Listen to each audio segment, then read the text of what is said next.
रूस की मुस्लिम रियासत तातारस्तान के शहर काजान में मुनक्किदा रूस इस्लामिक वर्ल्ड इकनॉमिक फोरम में पाकिस्तान की नुमाइंदगी वज़ीर तजारत नवीद कमर ने की।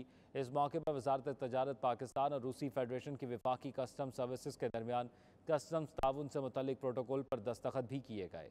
ये प्रोटोकॉल यूरेशियन इकनॉमिक यूनियन की मुतफ़िका टैरिफ तरजीहात के तहत इंतज़ामी ताउन और मालूमात के तबादले का अहाता करता है। रूस की मुस्लिम रियासत तातारस्तान के शहर काजान में रूस इस्लामिक वर्ल्ड इकनॉमिक फोरम में दुनिया के दीगर मुस्लिम ममालिक के हमरा पाकिस्तान ने भी भरपूर शिरकत की। पाकिस्तान की नुमाइंदगी वज़ीर तजारत सैयद नवीद कमर ने की। इस मौके पर उन्होंने मुमताज़ कारोबारी रहनुमाओं से बातचीत की।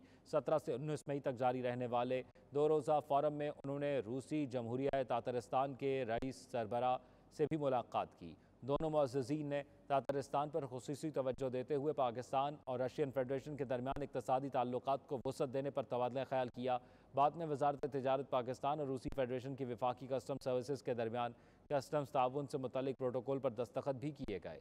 ये प्रोटोकॉल यूरेशियन इकनॉमिक यूनियन की मुतफ़िका टैरिफ तरजीहात के तहत इंतज़ामी ताउन और मालूमात के तबादले का अहाता करता है, जिससे सामान की आसानी से रवानी और रूसी मार्केट में दाखिल होने वाली पाकिस्तानी मसनूआत के लिए कस्टम ड्यूटी में नुमाया रियायत मिल सकेगी।